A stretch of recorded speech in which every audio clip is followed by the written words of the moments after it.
అప్పుడల్లా కూడా happy Christmas అంటాం. ఎందుకంటే ఇది ఒక సంతోషకరమైన వార్త, ఇది ఒక శుభ వార్త ప్రజలందరికీ అంటున్నారు. ఈ రోజు నా స్వరము వింటున్న ప్రతి ఒక్కరికి కూడా ఒక సంతోషకరమైన వార్త క్రిస్మస్ తీసుకొని వచ్చిందంట. అనేక దశాబ్దాలుగా, ఎన్నో తరాలుగా మన దేశంలో, లోకంలో ఎన్నో ప్రార్థనలు చేశారు. మన దగ్గర కూడా మనందరికీ తెలిసిన ఉపనిషత్తులోంచి అసతోమ సద్గమయ, తమసోమ జ్యోతిర్గమయ, మృత్యోమ అమృతంగమయ, ఓం శాంతి శాంతి శాంతి అని ఎన్నో దశాబ్దాలు పండితులు, వేద పండితులు ఎన్నో ప్రార్థనలు చేశారు. అంటే అసతోమ సద్గమయ, అసత్యంలో ఉన్నామయ్యా, సత్యంలోకి నడిపించండి. తమసోమ జ్యోతిర్గమయ, చీకట్లో ఉన్నామయ్యా, వెలుగులోకి నడిపించండి. మృత్యోంగ అమృతంగమయ, మృతి చెందిన వారి వలె ఉన్నాము, జీవము లేని వారి వలె ఉన్నాము, మాకు జీవాన్ని ఇయ్యయ్యా అని ఉపనిషత్తుల్లో భారతీయ వేద పండితులు అనేక సంవత్సరాలు ప్రార్థన చేశారు.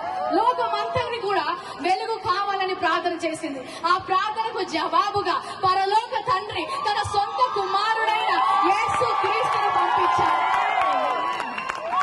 ఒక కారణ జన్ముడు జన్మించాడు, ఒక లోక రక్షకుడు జన్మించాడు.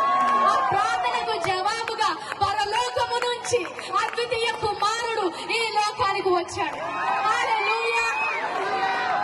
ఆయన వచ్చి యోహాను 14లో అంటాడు, I am the way, I am the truth, I am the life, I am the answer to the prayers of the mankind.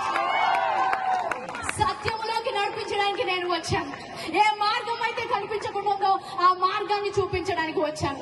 పరలోకానికి మార్గాన్ని నేనే అని చెప్పాడు. హల్లెలూయా. నిత్య జీవము నేను ఇవ్వడానికి సిద్ధంగా ఉన్నాను చెప్పాడు. ఎప్పుడైతే ఆ సత్యము బయటికి వచ్చిందో, ఎప్పుడైతే సత్యము వింటారో అక్కడ స్వాతంత్రం ఉంటుంది. ఇక్కడ మీరందరూ ఇంత సంతోషంగా, స్వాతంత్రంగా ఎందుకున్నారంటే మీరు సత్యాన్ని ఎరిగి ఉన్నారు. అదే సత్యాన్ని మేము ఎరిగి ఉన్నాము. ఈ రోజు మాకు సంతోషం ఉంది, ఎందుకంటే మాకు సత్యము తెలుసు, నిత్య జీవానికి మార్గము తెలుసు, పరలోకానికి మార్గము తెలుసు. అది యేసుక్రీస్తు ఒక్కడే. హల్లెలూయా. ఎన్నో సంవత్సరాలు సత్యము తెలియక, నా జీవితం ఏంటి, ఈ లోకము ఏంటి అని తెలియక ఆ ఆలోచనలతో డిప్రెషన్ లోకి వెళ్ళిపోయి చనిపోదాం అనుకున్న నాకు పరలోకపు తండ్రి ఈ సర్వ సత్యాన్ని తెలిసినప్పుడు నిత్య జీవమునకు వారసురాలుగా నన్ను చేశారు. హల్లెలూయా. ఈ రోజు నా మాట వింటున్న ఎవరైనా సరే, నాకు సత్యము తెలుసుకోవాలని ఉంది, నా జీవితంలో ఆ స్వాతంత్రము కావాలి, నాకు పరలోకానికి మార్గము తెలియాలి. హల్లెలూయా. ఈ రోజు స్వాతంత్రము దేశానికి మాత్రమే కాదు, కానీ నా ప్రాణాత్మ దేహములకు కూడా స్వాతంత్రాన్ని ఇచ్చిన దేవుడు నేను కనుగొన్నాను. ఆ దేవుణ్ణి మీకు పరిచయం చేయాలనుకుంటాను.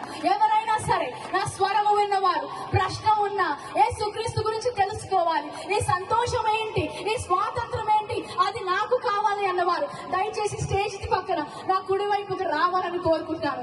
ఏ స్వాతంత్రము, ఏ సత్యం అయితే మేము పొందుకున్నామో అదే సత్యములో మీరు కూడా నడుచుదురుగాక. Father, I declare liberty in this place, freedom in this place. We break the bondage of the enemy in this place. We break the power of the enemy in this place. I break this ground for salvation in the name of Jesus. We thank you, Lord, that you have paid the price for everybody. ఇక్కడ నా స్వరము వింటున్న ప్రతి ఒక్కరి కోసము యేసు క్రీస్తును పంపి ప్రభా శిలువ మీద మరణించినందుకు వందనాలు. ఎంతమంది అయితే క్రీస్తును స్వీకరించడానికి సిద్ధంగా ఉన్నారు, వారి హృదయంలో ఈ రోజు ఒక విత్తనము నాటినందుకు వందనాలు. యేసు నామములో ఇక్కడ ఉన్న వారందరూ రక్షించబడుదురుగా.